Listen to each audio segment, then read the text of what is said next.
So last night I had a little bit of a health scare and called the ambulance in the whole 9 yards, and I'm fine, just to give you a heads up. But it sparked an interesting reflection of this bigger lesson about tests of commitment. And I'd love to share a little bit of my introspection because I find it to be really helpful in understanding how we create reality. And it's very easy to get lost in the weeds of the technique and visualizing where we're going. But when we don't spend the time to understand where we're at, then we end up repeating ourselves and the patterns that pervade throughout our destiny and that keep us locked into prisons or dire situations and worst cases, or even just marginally type of realities when we could be living and optimizing the reality of our dreams every waking moment.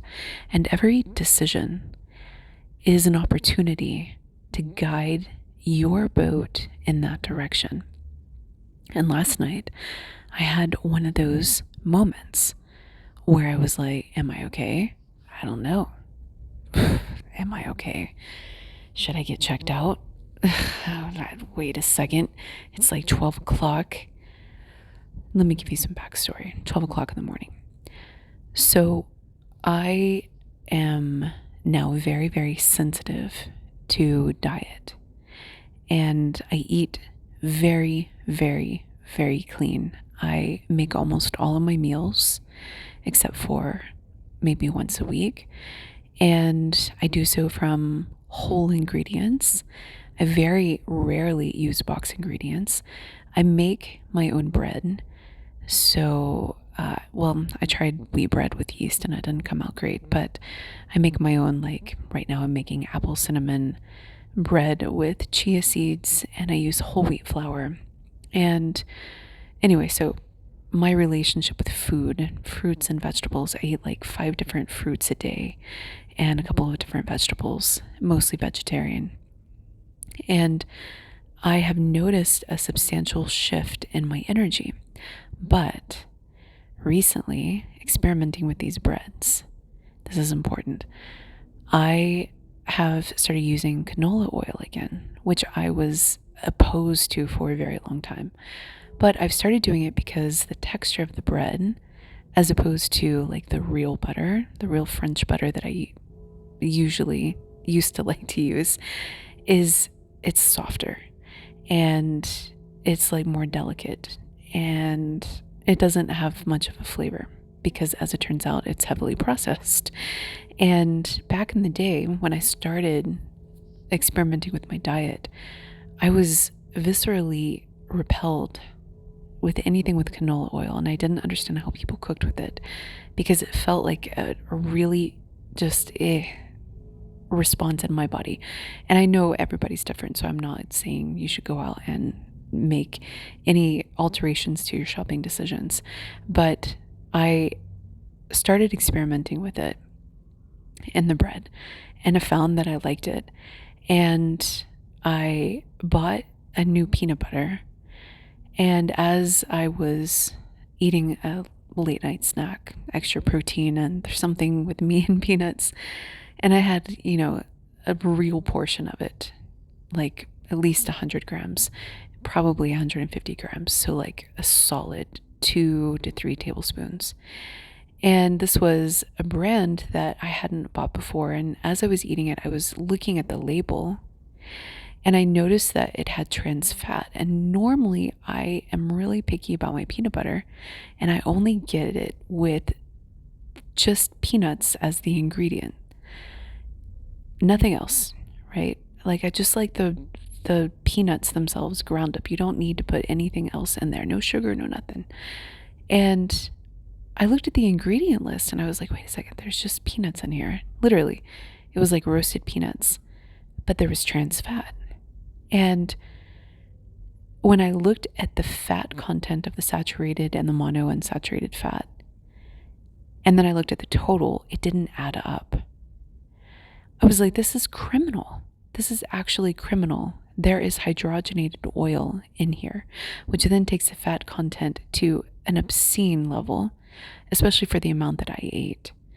And like already peanut butter is very, very fatty, but then to add another level of it and then the bad fats on top of that is just out of control. I say all this to say that I have noticed a reaction in my body when I consume processed oils. And it took about a couple of hours, and I started feeling really weird. Like there was inflammation in my body. I started having pains. I get this if I have too much sugar, especially white processed sugar, and leading me to believe that really fundamentally the food industry is making us all sick, but that's neither here nor there. Anyway, so I realize that my body is sending me warning signals. And I try to go into meditation, I try breathing, and I feel like something is really wrong. Really, really, really wrong. And I don't know if, my veins are clogged. I don't know. Anyway, so I almost died giving childbirth.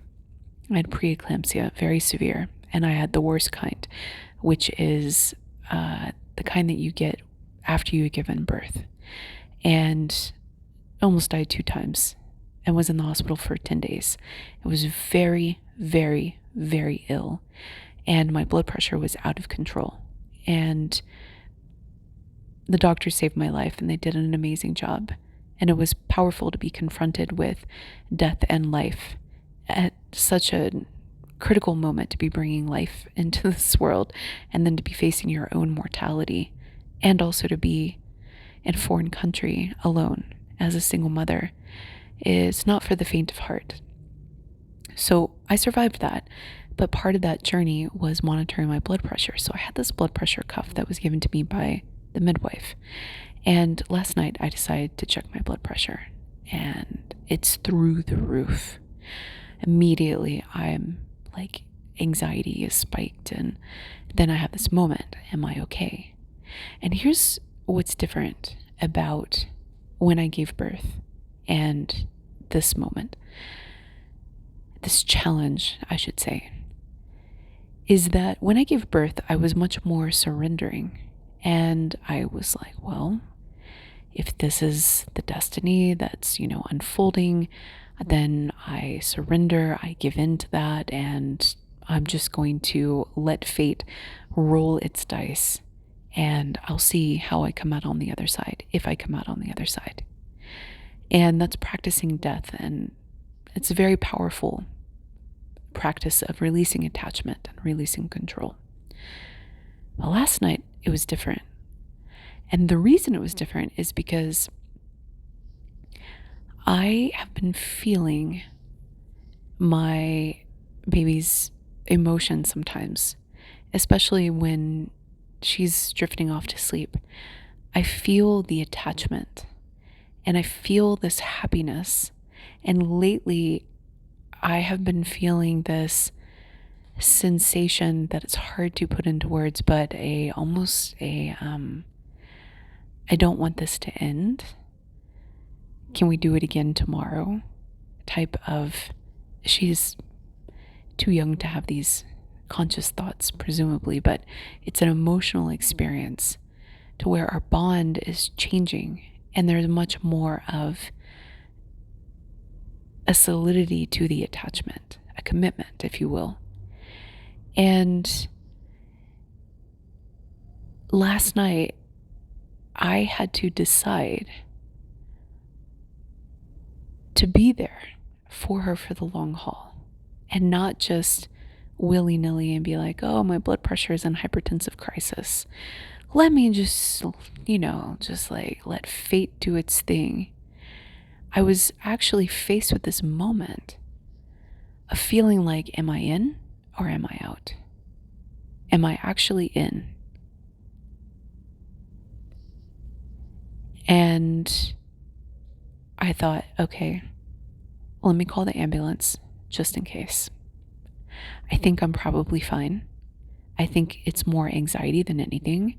But if I'm wrong, I don't have an emergency plan for her. And if I die in the middle of the night, I don't know how she's going to be okay. Who would know, right? And so I call the ambulance. They come very quickly. I appreciate that. And they take my blood pressure. I tell them the symptoms, yada, yada, yada. They tell me my blood pressure is normal. What? And I was like, I don't understand. I had the blood pressure cuff right next to me. It was reading an obscene level. Like, need to go to the hospital, gonna fall over dead. And so they had me use my cuff again and again. It read this obscene level. And they were like, I don't think it's working properly because our machine, and their machine is a lot fancier, is reading that it's totally fine. So then they take the blood pressure cuff and they put it on one of their hands and they measure it, and it's obscenely high. So out of all of the times that I have used this blood pressure cuff, for like 8 weeks after I gave birth, it was probably 5 to 7 times a day I was taking my blood pressure because it was that severe. And I was on 7 different blood pressure medicines to keep me alive, and it was this big ordeal. I gave it to a friend to use. They used it, and several times a day, I checked in here and there. My blood pressure was normal. Now, all of a sudden, it just malfunctions. It just malfunctions to create this challenge, right? And so, thankfully, I was totally fine. It was mostly anxiety and inflammation from the oils and me not feeling well. That was a real response that I was having in my body.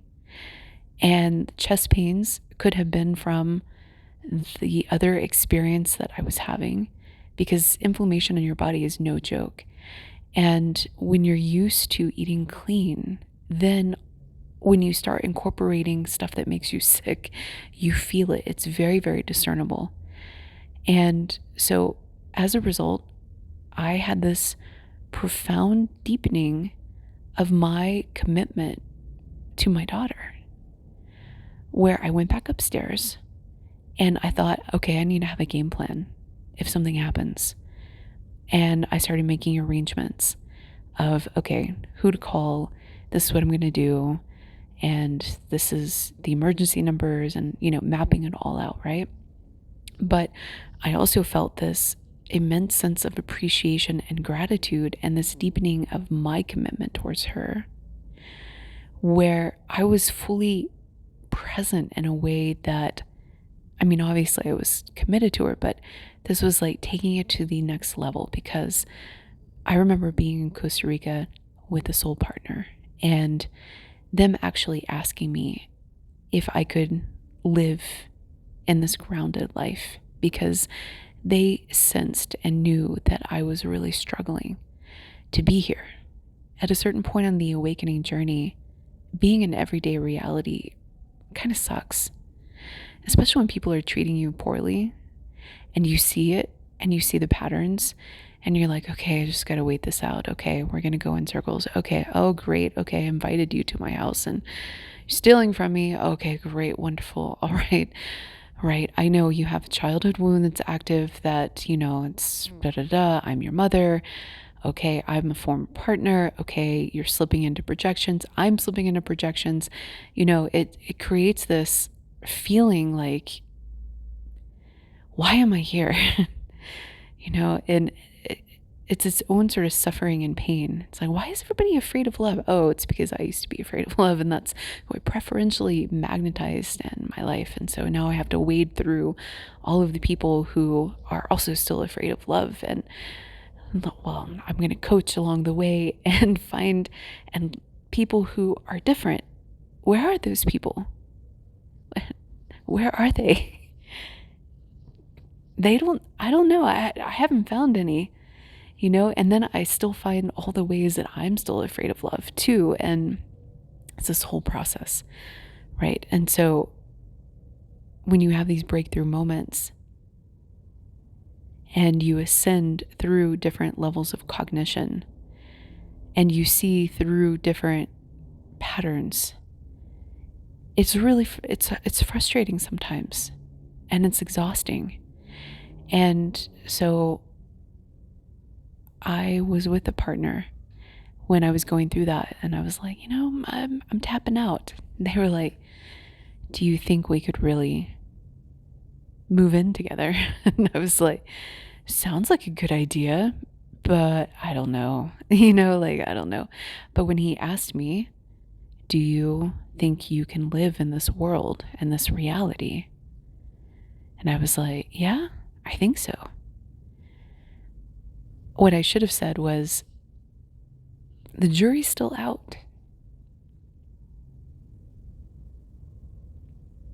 And so I had to come back to life because I was floating away for a very long time and kind of refusing to come into an integrated world.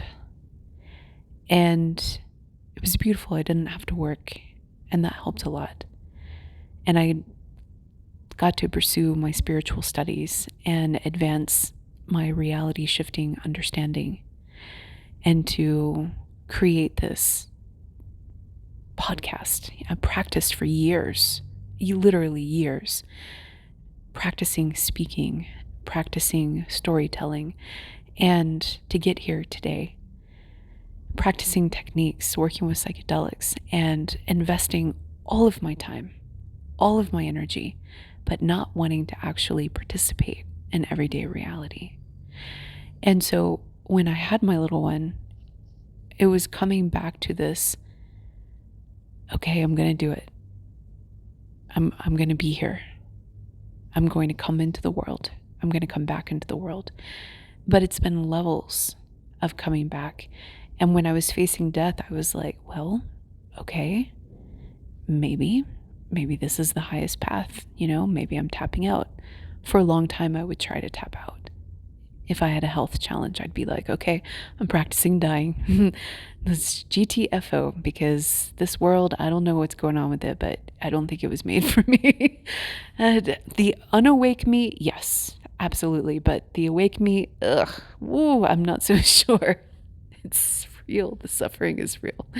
And so what I noticed is that commitment has different levels. And I've reached a new level in motherhood. And reflecting backwards, this is what I wanted to share with you.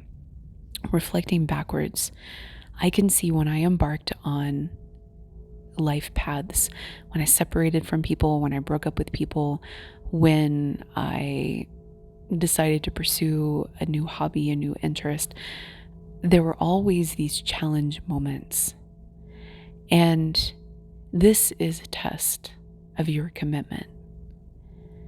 The ex that comes back, if they actually can tempt you back, then maybe you have unfinished business with them. Because I recently had an ex come back that totally approached me in the wrong way. I mean, it was just ludicrous because it popped up out of the blue. I don't know, it's probably been 10 plus years with just a message, hey, call me, and then their number. Like, no awareness or sensitivity to where I was at in my life, or apparently even caring, as if I would respond to anybody talking to me that way. But when we dated, that would have been effective. So clearly they haven't changed, and I've changed a lot. And so when the past comes calling and it's so much of a disparity, there is no tempting, because you're just like, no, no, I'm not, sorry, I'm not even going to consider having a conversation. There's nothing to talk about. I assure you, there's nothing to talk about. And, but if the past has any sort of seductive tendencies and you're in danger of going back, then that's a test of your commitment to your new life. That's a test of your commitment to your self-love. That's a test of your commitment to your self-respect. That's a test of your commitment to the journey of leveling yourself up, because there's a reason that you separated in the first place. There's a reason that you tried to close the door. And so when somebody comes back, that is your defining moment. The universe will throw you those curveballs, in my opinion, not to try to trip you up. That's what a lot of people believe. I've had conversations talking to people about that. It's like, oh, the universe is trying to get me to go back. And no, it's because there's something inside of us, you, me, that if there is a foothold that still exists, and that person is trying to rock climb on your wall in a familiar pattern that hasn't fully disappeared and is still etched into your psyche, then you have to really be conscious of whether or not the new life that you're embarking on, the new direction that you're trying to go, the new things that you're trying to instill in yourself, you have to really decide if you're ready. And if you're not, then my advice is to go back in consciously and intentionally and to understand what is the unresolved lesson. What is the karma? So for me, I made that decision with my daughter, where I thought to myself, I am taking on the responsibility of getting her to her destiny. I played it out in my mind. Okay, so if a friend takes her, my family takes her, a friend of a friend, da da da da da. I played it out. Everybody that I knew.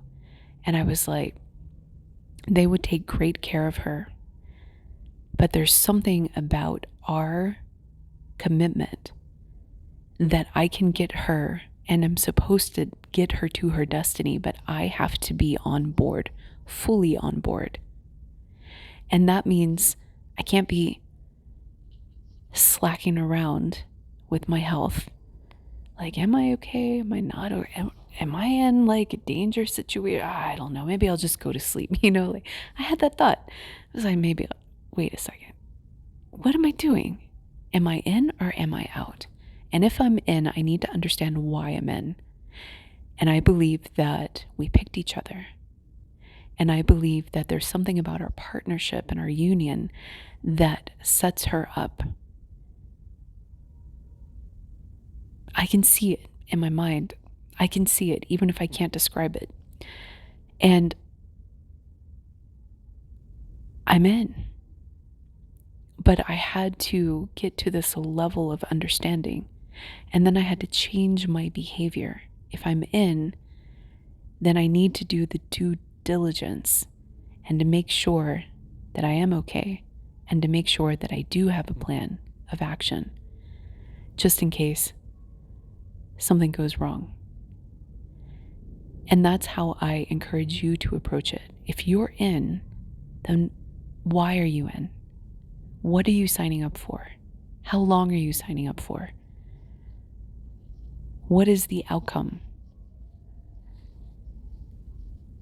And if you're not in, then why are you engaging? Hey, call me. No. No, I'm not going to call you.